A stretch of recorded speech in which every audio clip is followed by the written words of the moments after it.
Jamal, back into it. How you feeling? Yeah, good, bro. Not too bad at all. Good to be running around. I guess it's like riding a bike, all the ball skills and that. So, yeah, I'm pretty excited. Fitness levels, where you at? Yeah, no, actually, once again, that's another thing I've been training for the past, 4.5, 5 weeks, which has really helped me a lot. I guess I almost hit my PB the other day in our fitness testing. So I'm pretty happy about that as well. You kind of rediscovered your passion and desire to play rugby league there? Yeah, definitely. A year away will do that for you, but also, travelling, you get to see the world, You don't have that, what am I missing out on thought that's always sitting in the back of your head. You feel that different perspective now has served you well? Oh, of course it did. When I first started, I was still in school.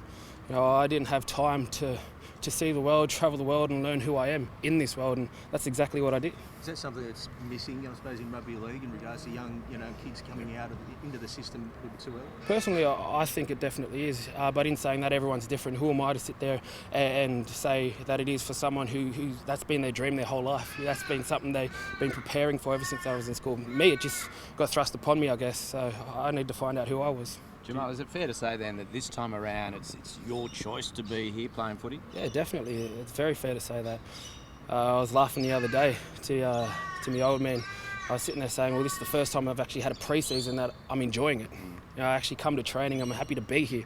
There's a good vibe around, and especially all the young kids. You come into training and you remember what it was like being their age, all sprightly and ready to go, and they sit there and they look at you with a smile and there's nothing you can do but just laugh to yourself. And what about the other side of it though, the drama side of this game? It's a soap opera. Already the West Tigers have found themselves in that with this reports of bullying culture and so forth. How did that affect you? Oh, it hasn't affected me at all. I'm very honest that I don't like to watch news because, let's face it, it's easier to sit there and make up a story and sell it to the world. I'm in the middle of it and I haven't seen any of it.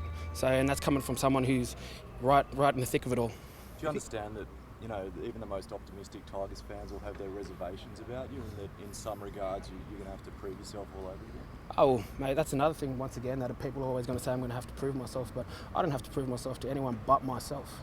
That's who I'm here for. That's who I'm trying to prove myself to. This is a year for me to sit there and see how good that I can be. What did you learn about yourself in your time away from the game? Mate, pretty much it's the little things that I had to learn about myself. It's just about being able to sit there in silence without having all this background noise. Being able to walk around a group of people without being nervous and thinking, oh, what are they thinking about me, or what are they saying behind my back? Being able to stand in a crowd like this and still be relaxed. What's your relationship with alcohol now? Oh, relationship with alcohol, it's funny you bring that up. Everyone likes to drink. Simple. What are you comparing it to? Well, it has been downfall in recent seasons, you must concede. It's funny, you don't really know me that well. You don't know me like that. So we know you spent a lot of time, down at Manly Corso. You enjoyed the life that a lot of young 20-year-olds do, and this isn't judgmental. Yeah. Oh, in saying that, I can go out and not drink and be sober driver, but the fact is that I'm out. People are going to say, well, I seen you out. They don't ask whether or not I've been drinking. So not here nor there. About the culture here, though, what have you found?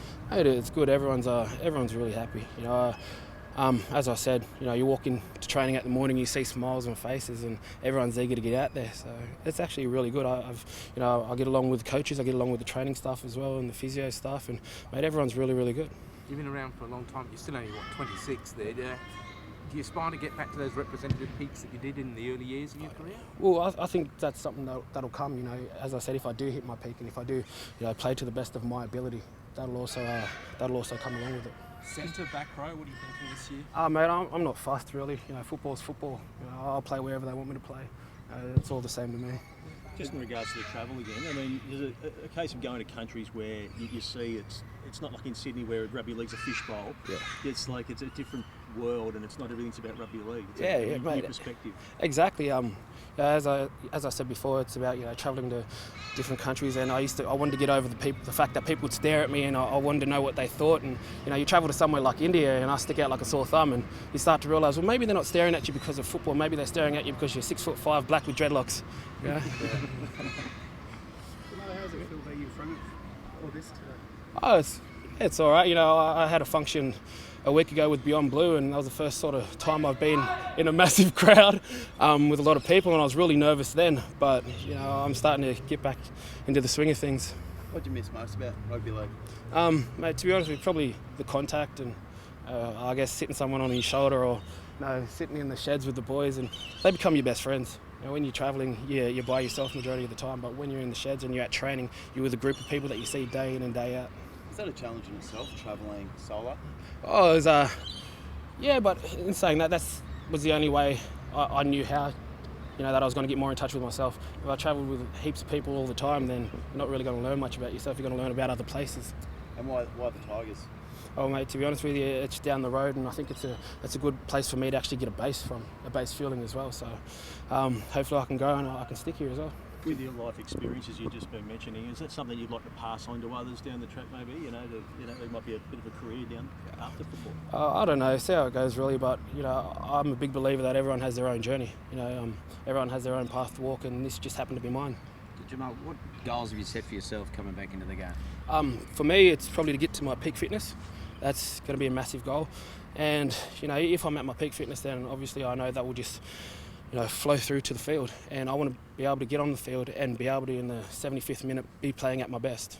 Are you prepared for how far the game has moved since you've been out? Yeah, I watched a bit of it on TV every now and then. In India, I watch the Origin on YouTube. They stream it live now. How's that?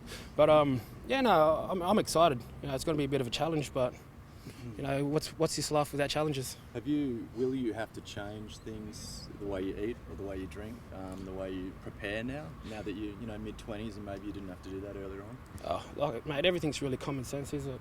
It's pretty strict being a professional athlete, though. Is it, bro? I wouldn't know. What's it like? You do know. Restrictions. You're telling me? You're trying to watch your weight. You're trying to put on muscle. Yeah, is that what it's like? Is it? No, man. It's definitely pretty strict, but everyone's just trying to do the best they can. And for me personally, it's going to be a lot better the second time around.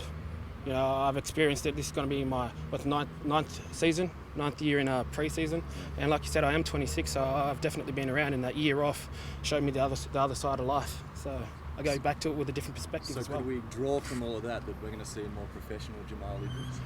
Mate, you're going to see the same bloke who's going to go out there and who's going to work hard and play hard.